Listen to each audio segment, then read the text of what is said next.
It's already too bright outside. Don't like it. It's always a struggle.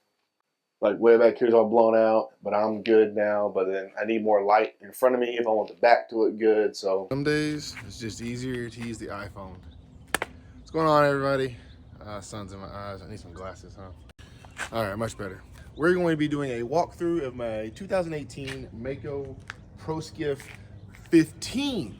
Because when I originally did this video, my title paperwork for the boat said 16, so I thought it was a 16.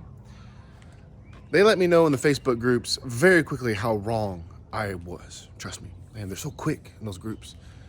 But it's been roughly about a year since I bought the boat. I have done a lot of work since my last video, a lot of fixes since my last video. Ooh, coffee.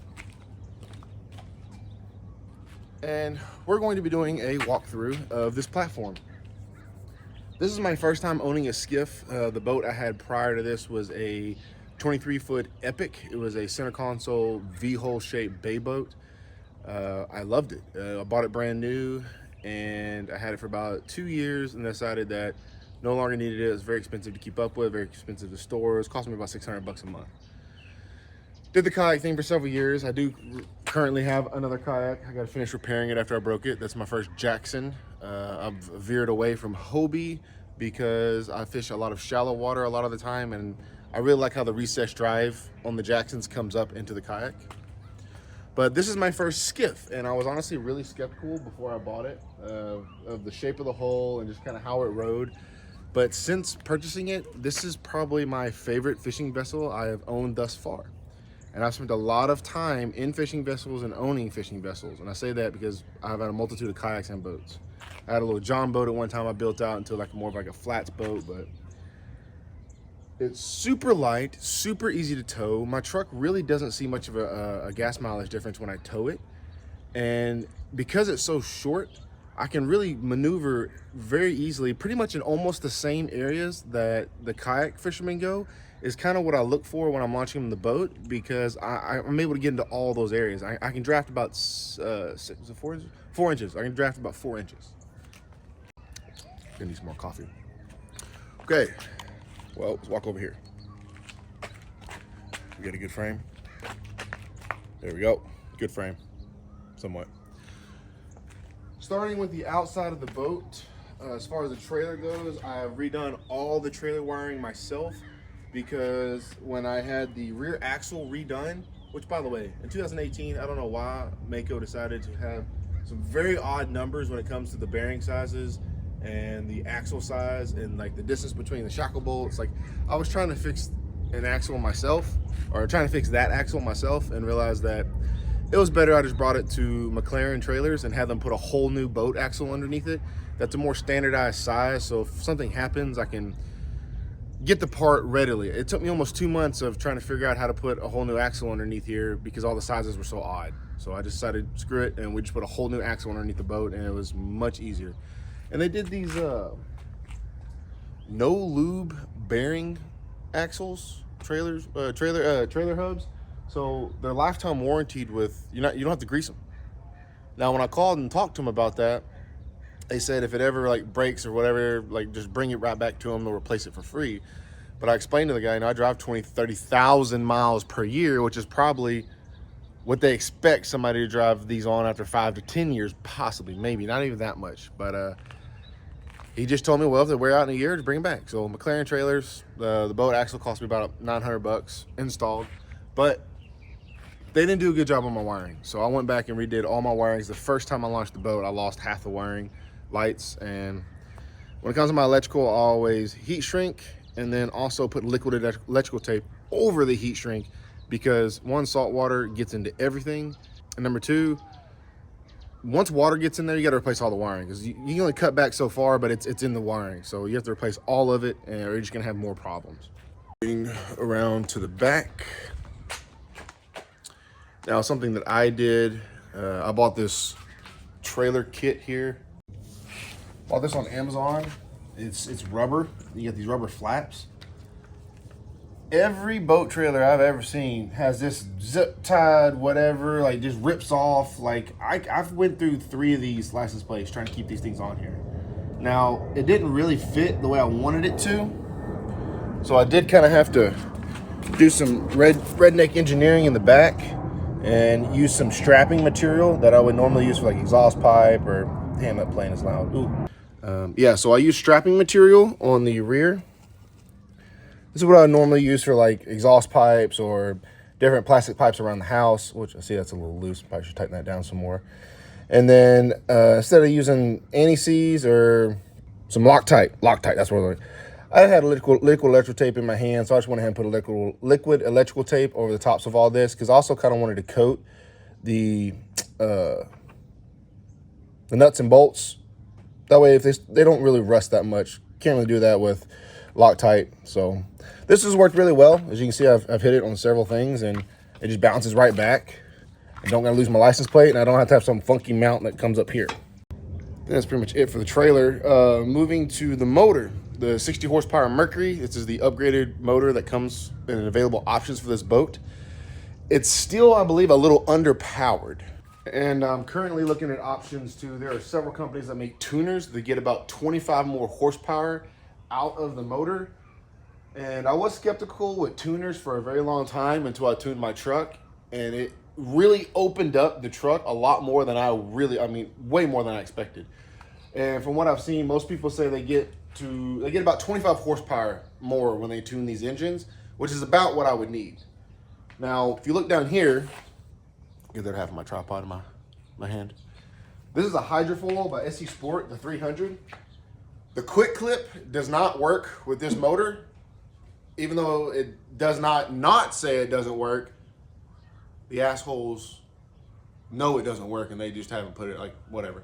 I tried to get it to work with the quick clip, but ended up having to drill through the top plate anyways. Huge difference on this motor. I'm able to get on plane twice as fast. I can have up to 3 to 4 people on the boat. Now, 4 people plus the dogs. I did do that over the weekend. Now, it took a really long time to get on plane, but it eventually did. There's no way I would have ever got on plane without this. I'm able to corner better.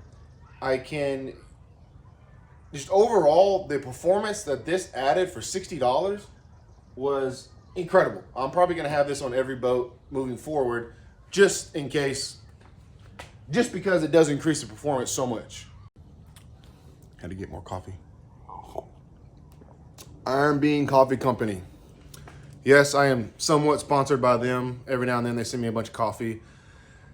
But I've been drinking this specific coffee, the Fierce Blend, for almost 3 years now. It's coming up on 3 years.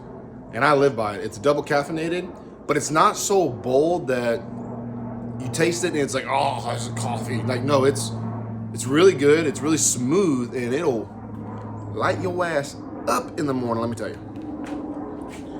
Okay, so come around. Staying on the subject of the motor, something that I did aftermarket was install a 12-gallon fuel tank into the boat. Now, this is a below deck fuel tank by Mueller. I found it on Facebook Marketplace for 200 bucks. Let me adjust this right here. And I'll show you the inside in just a second. I drilled a 2.5 inch hole here for the gas cap. Now I had to do some finagling. Once again, I love that word, finagling, if you've been on my channel for a little while. And get the hoses, because it was a really tight fit. But I didn't like having the 6-gallon tank rolling around in here. And 6 gallons really is not enough when you're running this boat around. We were on Pyramid Lake this weekend, and I had the 12-gallon tank. It is a 10-mile stretch from the marina to the other side of the lake. With the wife and 2 dogs, all our gear, I was able to run there and back on about 5 gallons. So roughly about 20 miles for 5 gallons, so roughly about 4 miles per gallon, which is pretty good, honestly, especially for a boat that had such loaded down with so much gear. So with this, I'm roughly estimating a full tank with myself.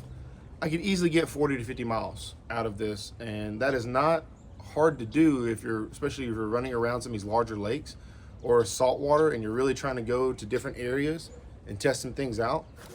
I honestly think that I'm going to end up putting a second 12-gallon tank on the other side once I get the motor tuned up. And yeah, I want to be able to run 60 miles and not have any issues. See, I have it mounted there. And it was a really, really tight fit on those fittings in there, but it does work. I've replaced all the hoses, including the fuel line hose that goes to the motor. And then the gas cap here. Not the prettiest, you know, I've got some silicone right here, but it's a fishing boat. And it works. You got the bimini top that came with the boat when I bought it. I'm really not sure if this comes with it from the factory. But when you're fishing some areas like I am in South Texas, or hell, even on something like, see how sunny it is? Like it's 9 in the morning. Like, granted, I'm in the desert, and I don't really advise anybody moving to the desert, but Lake Pyramid, same thing all weekend. It's kind of like being on the ocean, and I get overheated very easily. This top, throw it up, cool off, and honestly, hey, we realized it actually creates a little bit of lift, so we would throw it up to help us kind of get on plane when we had everybody in the boat, and then throw it back down. So in case anybody needing a little help getting on plane, throw this up. It actually, I think I actually have it mounted backwards, so it's actually angled the wrong direction, but it works. It catches a little bit of wind and it kind of picks the boat up a little bit. Now it's not nighttime, so it's harder to tell, but I have mounted some LED strips around the entire rim of this lip, and I will eventually go all the way to the back and come back around. But that is a really nice thing to have at night. Creates a little bit of light around the boat on the front, so if I'm running in shallow water, I can kind of see. I just don't want to be too bright because I don't want to look like a beam coming off in the water. And I installed these left and right markers here. Although, of course, buying cheap products, this one's already out and I have no idea why. It could be the bulb. I see there's some humidity in there. It's LED, so it's not supposed to be, so I'm assuming it's a connection. All right, so that pretty much covers the outside of the boat. So now we'll start moving towards the inside. See, I installed, this is another Facebook Marketplace find. This is my, whoa, wrong direction. Come on, buddy. It's my push-pull tower. I also have my little buck mounted up there with a stern light. I've got all my wiring mounted for my GoPro. And then this is actually an Arlo security camera mount. It worked perfect for where I needed to mount the GoPro. This is a very easy install, just 3 bolts on each one. I have it secured with a nut and bolt here, but the rest are just large screws and then some marine adhesive. Then I have a Plano storage box that I have mounted down to the deck here with 4 bolts. There really isn't enough storage on this vessel.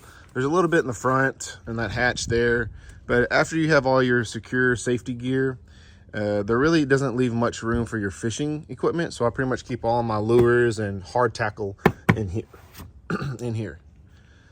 I really don't like sticking it underneath there. I did some Plano toolboxes, but everything gets wet down there. It's sliding around, moving around, and I really wanted something more secure. I would love to actually build some shelving right here in the center, like a console box, kind of like right through here. But I ran out of time. I actually need some. That's a whole project in itself. So eventually I probably will do that, but I kind of want to do some more fishing instead of working on stuff all the time. Then I have the Swing Cayman 55-pound saltwater trolling motor. I've had it for about a year. It's worked amazing. I've got it paired with a 50 amp hour lithium battery from Wheeze, and that thing has been a tank. The actual wiring on here, as you can see, it looks like it's been spliced a little bit because it actually got corroded and burned up. I actually saw black wires coming all the way back through to the main control unit here, and end up having to replace all the wiring myself. I would say that's the only bad thing about this trolling motor that I've experienced. Otherwise, it's been great. It's the Bluetooth model, so I keep the little control remote like on my side hip, and I just move it around, and it really works great. I can be up on the push-pull tower by myself, have the trolling motor going, and move myself around. Now, it does not have spot lock, but, you know, for 600 bucks, it is what it is. Come around the front, we got this gear track mounted here for either a rod holder or here's a tie-down cleat. And then I've got my GoPro arm here. Now, this is actually a DLSR desk mount that I took the base out of, which I ended up having to drill it out because the bolts wouldn't come loose. And then I used a stainless steel nut and bolt with some marine adhesive. So I can, normally what I'll do is I usually have this only on a 2-mount setup, just these 2 middle pieces. And if I run the third, it's because I'm doing a lot of fishing up front, and I'll angle this kind of outward. See if it'll lock with one hand. And then come back and lift this up. You can do it, buddy. Oh, wrong way. There you go. Just to give me that outside angle and push the camera out a little bit so I can get the full frame. Now, my cooler's a little dirty right now. I gotta finish cleaning it out, but I did put the, it was like, I don't know, 30 bucks or something like that, maybe a little cheaper, for the cooler mount brackets. And my little Igloo sits right there. It's a 70 quart. I don't like to mix fish and then also the drink cooler all in one. I know some people do. Not me. So I have a fish cooler. If I'm keeping fish that day, I'll put it up there. It also creates a nice little seat for somebody to sit on, because this seat's just too far back and the live well does spill over sometimes. Trash day. As I was saying, GoPro wiring, I have it ran up through the original pole mount for the right and left for bow and stern. God dang it, not bow. Starboard and port lights. Damn, I don't know why I'm blanking up there. That's because I mounted the starboard and port lights on the side. I don't like having to like put things stowed away, put it away. Like, no, just run wires to it, mount it permanently, and run a switch to it. So the GoPro there and the GoPro up top, I have mounted on their own relay systems. That's going to be these outside switches here. This is not the original panel that comes with the boat. I didn't think it had enough, and I really like to pay attention to my voltage so I can see where my batteries are. I have a 12-volt outlet, and then this right here is a dual type C in case I need to charge anything. And I ran the live well, the brighter lights, and the deck lights all to this panel here. Now, when I say brighter lights, I have, as you can see here and here, these are super, super bright white LEDs. I like to have those on when I'm having to like move some things around, really see what I'm doing in here as far as like organizing or getting some tackle together at night. Then I'll shut those off, and I have the low light deck lighting that also lights up the rim, and then the lighting underneath the tower up here.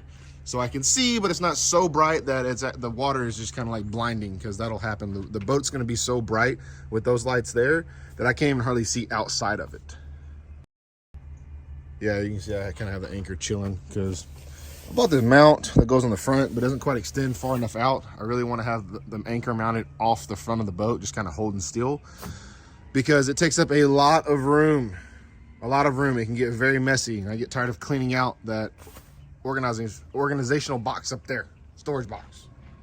Speaking of the live well, it is a known issue with the Mako Pro Skiff because of the direction of the mount for the, where's it at? Under here. For the live well. There it is right there. See how it's kind of like at an angle instead of like a straight up and down? Well, the pump in there is also mounted at that same angle instead of being straight up and down and then running the tube kind of at an angle. They just put the whole thing in there like at a 45, and it just kind of drains out. So the fix for that is on the discharge of the piping for the pump, I've drilled into it and put a 3/4 inch T, ran some, or not 3/4, 3/8 inch T, just some 3/8 inch tubing, and ran that out the back. This allows the pump to air free when you turn it on. Perfect, works great, no issues. Then I have the Lowrance HDS 9, also another Facebook Marketplace find. Been an amazing piece of equipment. I have the Boss audio, marine audio system and Bluetooth. Now the Bluetooth works great, and the wiring works great for the lightning cable, but I keep going through lightning cables pretty quickly because they get wet and then corroded on the end. Haven't found any that are stainless steel yet. And those come with two 6.5 speakers that sound amazing. And the sound kind of bounces off the interior here and creates a really nice sound inside the the vessel. I don't really care if anybody else hears me coming. I like being able to hear my music myself. Storage up front has nothing fancy. Just a bunch of safety equipment. I think I have a little stick-on light in here. Or did it fall off? No, it's there. That's just stick-on power, battery-powered Harbor Freight light. I got lazy and didn't feel like running wires inside of here. Now you see I have all my mounts for various items. Of course, like always, a small rig hawk lock for everything, so I can swap stuff in and out. All right. Yeah, I love those things. Have them for all of my stuff. And it works perfect because I also have the base mount, or the top plate mount, on all of my attachments for everything. So of course, running the DJI Osmo, yeah, awesome. I can swap it out really quickly. I've got my phone mount. Oh, I need a radio mount for my radio. I don't have like a big radio for offshore when, you know, we're trying to listen to VHF radio. I got the little handheld Cobra, which works great. But I don't really have a way to mount it, and the clip doesn't really hold real steady and keeps falling off. So yeah, so the battery for this vessel normally is mounted back here in the back, but I thought that it took up so much room, makes the back of the boat very like back heavy with between the gas and then also the battery, which a lead acid battery is very, very heavy. It was a very tight fit, and I'll show you here in just a second, but I have both my trolling motor battery and my cranking battery mounted underneath the console here with a Noco 2-port charger. And it was all a very tight fit because I ran all the wiring myself. I rerouted all the wiring from the battery to the motor. All the wiring in the vessel is brand new, and it's insulated marine wiring because I don't like having issues. So let me show you what I mean. You'll see there's my Noco I have mounted. There's my terminal plate for my connections for a positive negative. That comes from the cranking. I have some extra lighting mounted in here. On the left-hand side, you have my lithium that strictly powers my trolling motor and trolling motor only. And then my cranking battery, which powers cranking the motor and then all the electronics. I did not want to have anything else running on the trolling motor battery because I want to be able to use that to the fullest. But honestly, this little 50 amp hour lithium battery, I have not yet ran it dead.